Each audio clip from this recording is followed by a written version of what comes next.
Thank you, Mr. Chairman, and thank you to our witnesses willing to testify and participate in this process today. And if you're confirmed, your energy going forward is certainly appreciated and admired. My question will be for Mrs. Daniel Davis.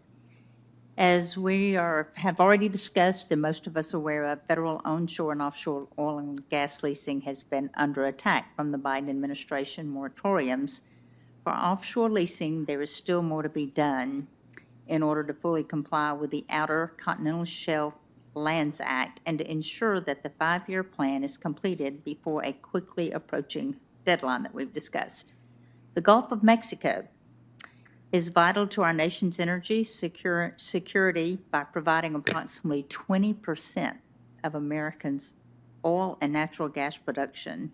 Given the detrimental impact that pausing offshore oil and gas leasing has for Gulf Coast states such as Mississippi and the nation, how do you view the Gulf of Mexico in terms of American oil and gas production now and in the future?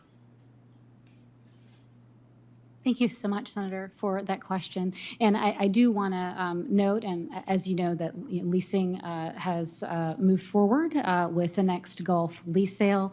And what we have also seen is that with regard to activity in the Gulf, that production has continued at historic levels, sometimes higher, sometimes lower than we saw in the previous administration.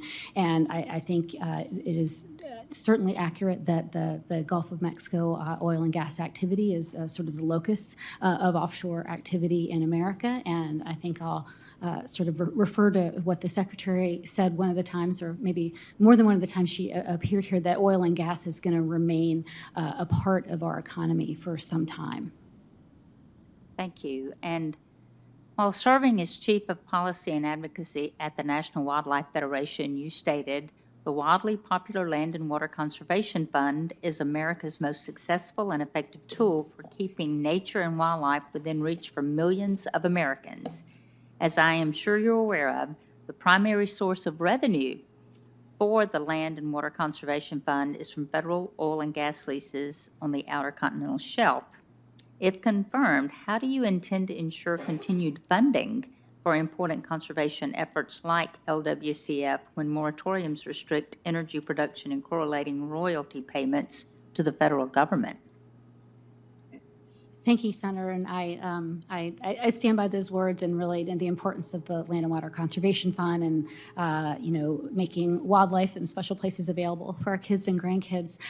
We have resumed leasing and permitting and production has stayed apace. So I'm not aware of any impacts to revenue with regard to those programs, or of course revenue that goes to the states under those programs. And with leasing having resumed and production ongoing, I think we're positioned well to support those programs.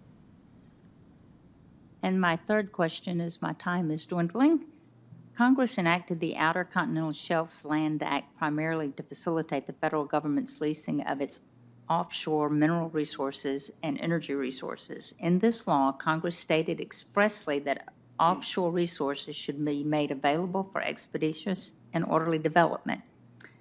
What assurances will you give us that the Bureau of Ocean Energy Management will not impose burdensome stipulations that make new leases economically unfeasible and therefore effectively unavailable for development, contrary to clear congressional intent?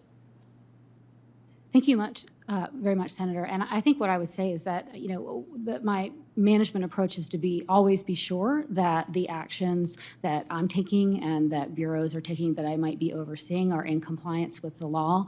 OXLA, as you know, has a very complex set of factors that get taken into account, and they sort of point you toward consideration of a lot of different equities, including, development appropriateness, where the resource is, consideration of, marine water, wildlife, marine habitat, community engagement. So what I like to think of when I think of that program is that to be sure that in the conversations that I'm having with the Bureau of Ocean and Energy Management and with the Bureau of Safety and Environmental Enforcement on the permitting side, that they are taking all of that into consideration and following the law. And my sense is that's very much where those bureaus are every day, moving forward with implementing the law.